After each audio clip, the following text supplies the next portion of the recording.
ગુજરાત કોંગ્રેસના એકમાત્ર સાંસદ જ્ઞાનીબેન ઠાકોર મુખ્યમંત્રી ફરી સૌથી મોટા સમાચાર મુખ્યમંત્રી ચહેરો જ્ઞાનીબેન ઠાકોર આખરે કેમ તમને જણાવી દઈએ કે ગુજરાતમાં એકમાત્ર કોંગ્રેસના સાંસદ હોય તો એ જ્ઞાનીબેન ઠાકોર છે અને બધી સીટો પર કોંગ્રેસને હાર મળતા એક જ્ઞાનીબેન ઠાકોર સાંસદ છે। ગુજરાતનો દબદબો જ્ઞાનીબેન ઠાકોર કોંગ્રેસનો દબદબો જાળવી રાખ્યો છે। જ્ઞાનીબેન ઠાકોરે બનાસકાંઠા વિસ્તારમાં જ્ઞાનીબેન ઠાકોરે તેમનો દબદબો જાળવતા સાંસદ બન્યા છે અને સાંસદ બન્યા બાદ મુખ્યમંત્રીનો ચહેરો તરીકે કેમ કહી શકાય।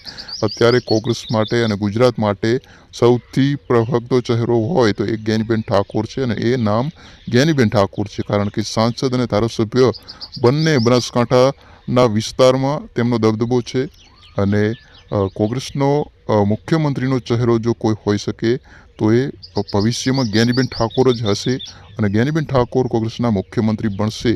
100% ગુજરાતનો ચહેરો જ્ઞાનીબેન ઠાકોર, કોંગ્રેસનો ચહેરો, કોંગ્રેસનો મુખ્યમંત્રી ચહેરો જ્ઞાનીબેન ઠાકોર જ હશે તેવું 100% લાગી રહ્યું છે।